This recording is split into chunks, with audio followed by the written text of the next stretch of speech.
Jorge, muito obrigado pela sua pergunta.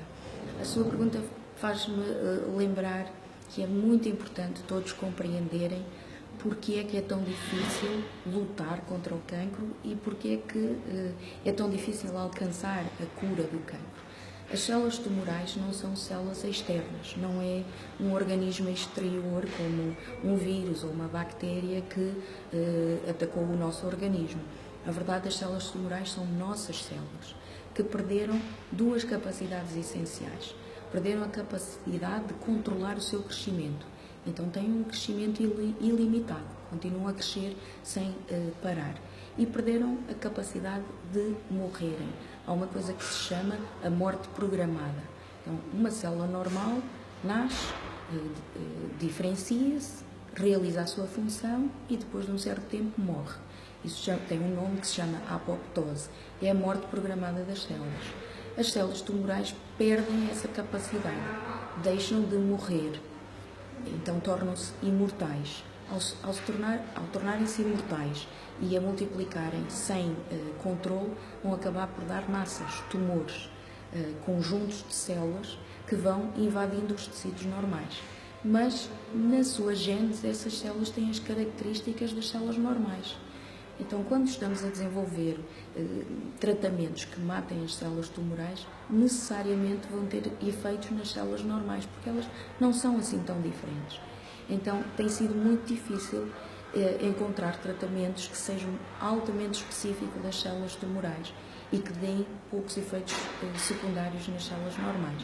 Mas tem havido alguns avanços, particularmente em alguns subtipos do cancro da mama, que têm determinadas proteínas, vamos chamar determinadas antenas à superfície no seu interior, que as distinguem das células normais. Por exemplo, há uma proteína que se chama HER2 e há medicamentos dirigidos contra essa proteína que fazem muito menos mal às células normais. Dos maiores objetivos do cancro, do tratamento do cancro da mama todo, seja precoce ou avançado, mas particularmente no cancro avançado em que infelizmente a cura não é possível, é manter ou melhorar a qualidade de vida, é obter a mesma eficácia, mas com muito menos efeitos tóxicos, e isso tem-se conseguido com os novos tratamentos. Mesmo as quimioterapias mais recentes, todas elas têm essa tendência de ser menos tóxicas. Algumas delas até são moléculas muito antigas, umas das primeiras moléculas utilizadas no tratamento do cancro, mas que são transformadas com novas tecnologias. Vou dar dois exemplos.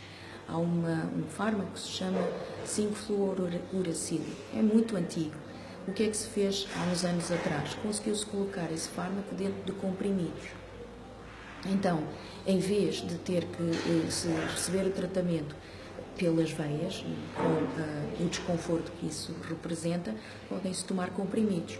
Não tem efeitos secundários? Tem, infelizmente tem, mas globalmente é bem tolerado e tem a grande vantagem de poder ser tomado em casa, só vindo às consultas de seguimento e de controle. Outro exemplo, há umas moléculas que se chamam antraciclinas. São fármacos muito potentes e muito eficazes, mas que têm um problema. Têm possibilidade de dar toxicidade cardíaca, ou seja, de fazer mal ao coração. Há uns anos o que se fez? Colocou-se essas moléculas dentro de gotículas de gordura, de liposomas. Essas gotículas de gordura fazem com que, ao ser injetado, vá diretamente para o tumor e afete muitíssimo menos o coração. Portanto, isso são dois exemplos, há outros, de desenvolver tratamentos que mantenham a sua eficácia com menos efeitos secundários. É claro que há um outro grupo que nós chamamos de tratamento de suporte e que tem tido uma evolução tremenda nestas últimas décadas. Por exemplo, os medicamentos que temos para controlar náuseas e vômitos hoje em dia são extremamente potentes, não tem nada a ver com aquilo que acontecia há 30 anos atrás. O sofrimento associado às náuseas e vômitos, que estão muito ligadas à imagem que as pessoas têm da quimioterapia, é muito diferente hoje do que era há 30 anos. A mesma coisa em relação à diminuição das defesas, que é um efeito secundário que não se sente, mas que pode ser muito grave.